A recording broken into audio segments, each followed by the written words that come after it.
এরা কি করে, এরা এরা নিজেদেরকে মনে করে যে যে কোনো ভাবে আমাকে ওভার অ্যাচিভার হইতে হবে। আমি গত সপ্তাহে একজনের একটা কেস নিছি, এটারও ক্যালকেরিয়া ফস দিছি।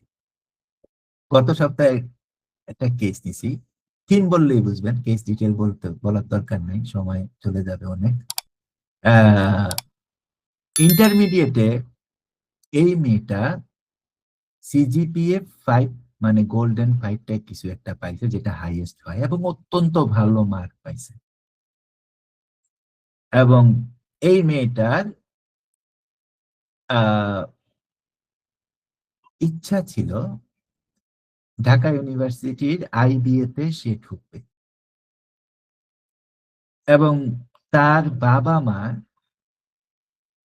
স্টেটমেন্ট হইল যে আমার বাচ্চাটা 18 ঘন্টা 19 ঘন্টাও পড়ছে, বাট আল্লাহর ইচ্ছা সেটা হয় নাই। এখন কি হয়েছে, এখন ওই বছর আর সে কোথাও ভর্তি হয় নাই।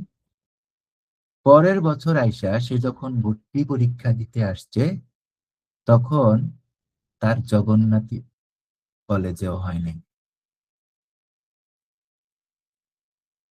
তাহলে কি হয়, সে অনেক বেশি পরিশ্রম করে যখন রেজাল্ট না পায়, আস্তে আস্তে আস্তে আস্তে তার গ্রাফ নেমে যায়, এবং তার ব্রেইন আর ওয়ার্ক করে না। যে বাচ্চাটা ঢাকা ভার্সিটির আইবি এর জন্য 18 ঘন্টা পড়ে, তার কিন্তু জগন্নাথ কলেজে হাইটটা গেলেই হয়ে যাওয়ার কথা। হুম, হয়নি। এটাও ক্যালকেরিয়া পসিবিলিটি। তো ড্রপ আউট হয়ে যায়, এবং এই বাচ্চাটাও ড্রপ আউট হয়ে গেছে, সে কিন্তু এইবারও কোথাও ভর্তি হতে পারে নাই। এটা ড্রপ আউট কেস হয়ে গেছে, এরা ড্রপ আউট হয়ে যায়। এটা মনে রাখবেন, এগুলা ম্যাটেরিয়াতে নাই। এগুলা খুব ভালো করে মনে রাখবেন, কারণ এগুলো হচ্ছে আপনার এখনকার জামানার ম্যাটেরিয়া মেডিকা। আমি আপনাকে যেটা বলতেছি, কারণ আপনি ওই ক্যালকেরিয়া ফস, আগের ক্যালকেরিয়া ফস পেলে আপনি এগুলো পাবেন না। বেশি কথা নাই বা বললাম।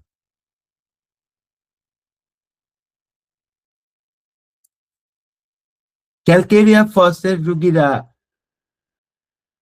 সব সময়, তার কাছে মনে হয় যে সে বাসায় থাকলে সে বাসার মানুষের আদর পায় না, কারণ ওই যে আপনাদেরকে একটু আগে বলছি, কাজের বুয়ার কাছে বড় হয়।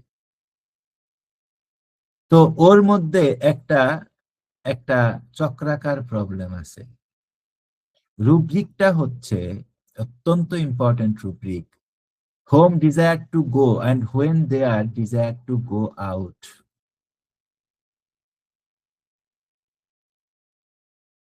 মানে হচ্ছে, বাসায় থাকলে মনে হয় আমাকে কেউ আদর করে না, আমার বাইরে যাইতে হবে, এবং বাইরে যখন যায় তখন মনে হয় যে আমার কোনো সিকিউরিটি নেই, আমাকে বাসায় যাইতে হবে। এবং এটা তার চাকরির ক্ষেত্রে, বাকরির ক্ষেত্রে, বাসার ক্ষেত্রে, বিয়ার ক্ষেত্রে, পড়ার ক্ষেত্রে, সব জায়গাতে এটা সেম।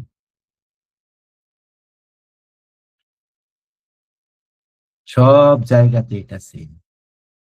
এবং এটা আরেকটা মোস্ট ইম্পর্টেন্ট ক্যারেক্টারিস্টিক। ক্যালকেরিয়া ফসফরিকামের, ডক্টর বিতুল কাছ লিখে গেছেন, ক্যালকেরিয়া ফসফরিকামের খুবই ইম্পর্টেন্ট জায়গা হচ্ছে থোরাসিক এরিয়া এবং সার্ভিক্যাল এরিয়া। এখানে কি হয়, আপনারা এক্স রে দেখেন, আপনারা এক্স রেতে দেখেন রুগী একই কয়, আমার এই যে ঘাড় এরকম ঘুরেছে, আমি এটা শক্ত করতে ঠিক করতে পারতেছি না, ক্লাচড নেক না।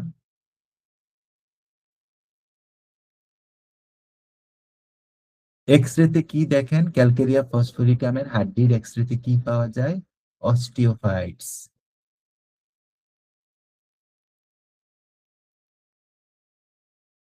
যত জায়গায় অস্টিওফাইটস লেখা দেখবেন, ওইখানে ক্যালকেরিয়া ফস আপনাকে কোনো না কোনো ফর্মে দিতেই হবে। সেটা সুসলা টিস্যু রিউমিডিতে দেন আর সেটা পোটেন্সিতে দেন, যত জায়গায় অস্টিওফাইটস পাবেন, স্পেশালি সার্ভিক্যাল এন্ড ডোরসাল এরিয়াতে।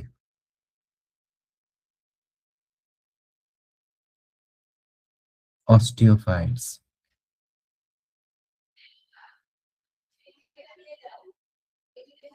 এর পেইনের একটা স্পেশাল ক্যারেক্টারিস্টিক্স হচ্ছে ইলেকট্রিক শক।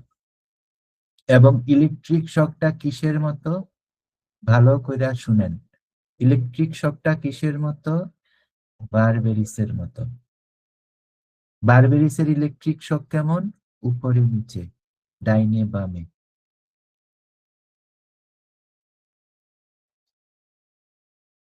কিডনির থেকে ব্যথা শুরু হয়, ডান কিডনির থেকে ব্যথা শুরু হয়, আইসা রিবের উপরে ব্যথা উঠা যায়, নিচে থাইয়ের দিকে ব্যথা চলে যায়, ডাইন দিকে ইলিয়াক এরিয়াতে ব্যথা চলে যায়, বাম দিকে ওই বাম কিডনির দিকে ব্যথা চলে যায়। This is Burberry's vulgaris.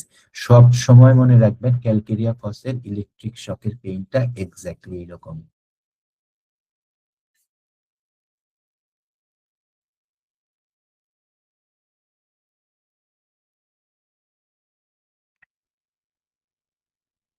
এবং স্কোলিওসিস,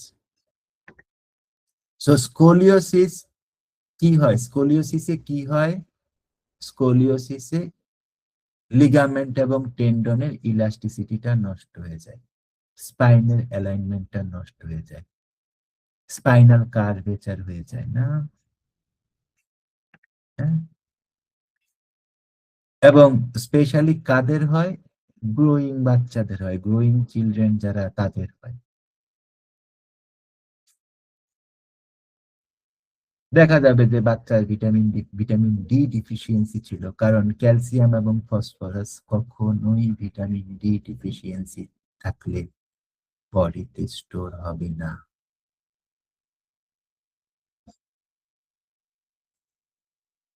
ক্যালসিয়াম এবং ফসফরাসের গ্যাঞ্জাম লাগলে কি টেস্ট করতে হয়, প্যারাথাইরয়েড হরমোন টেস্ট করতে হয়।